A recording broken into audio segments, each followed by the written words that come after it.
The fundamental practice point that we start with is the question, what am I?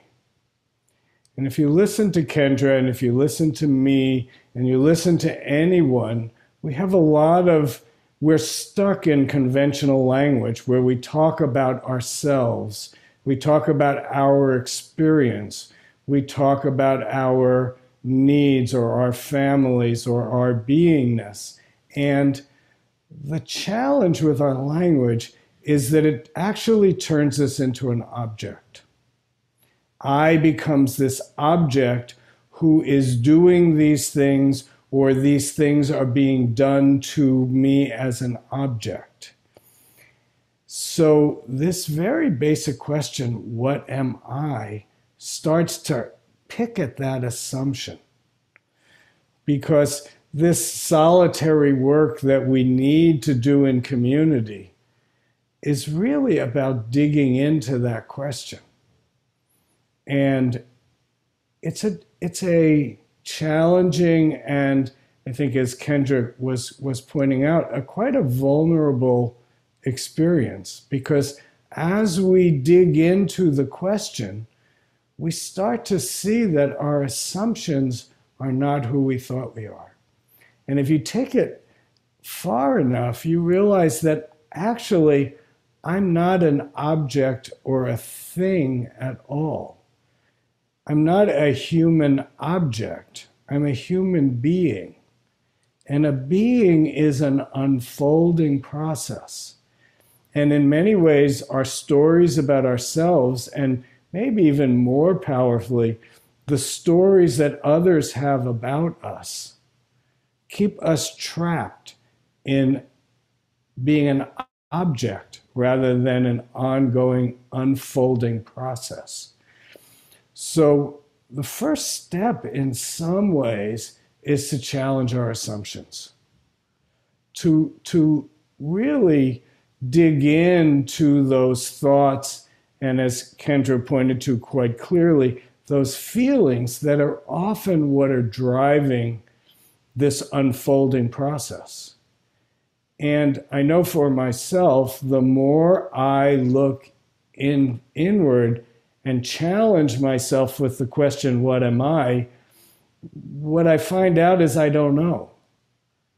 But what I do discover is that I'm not an object. I'm not a consistent thing that is moving over time from birth to death. You know, we're taught in our high school biology classes, I think it's something like every cell in our body is replaced within about 7 years. So am I the same or different?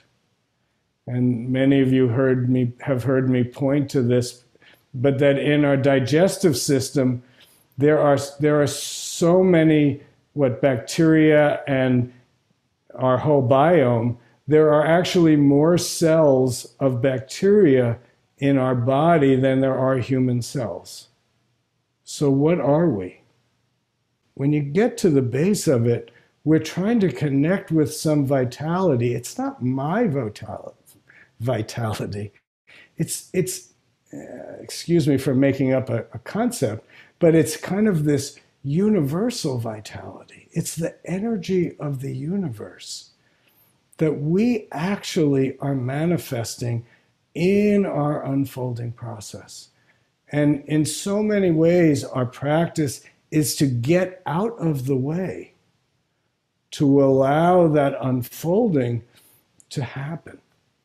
Because in our fears, in our anxieties, in our worries, in our legitimate concerns about the dangers of the world, we close things down around, we're closed in around walls of our thoughts, feelings, beliefs, ideas. Sometimes we call that I, me, mine.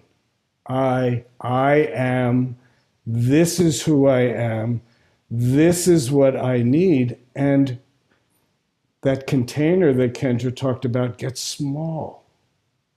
But tapping into the vitality can open it. In fact, The whole universe is the container. Let me just leave you with the question, what am I?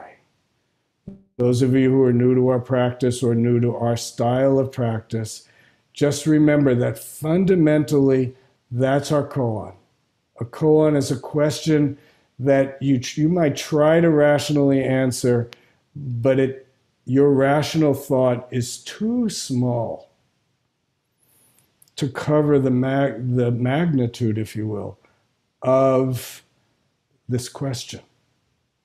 Any answer you can give me to what am I is not going to be complete, because we're so much bigger, so much more than our conceptual framework allows us to believe.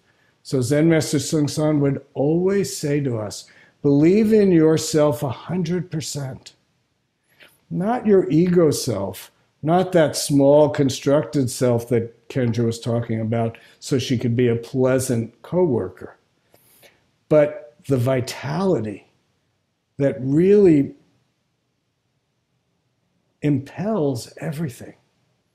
If we can connect with that vitality and not try so hard, yeah, we'll still fall and we'll be hurt, but we'll be connected with a much larger stream than this small constrained concept of I.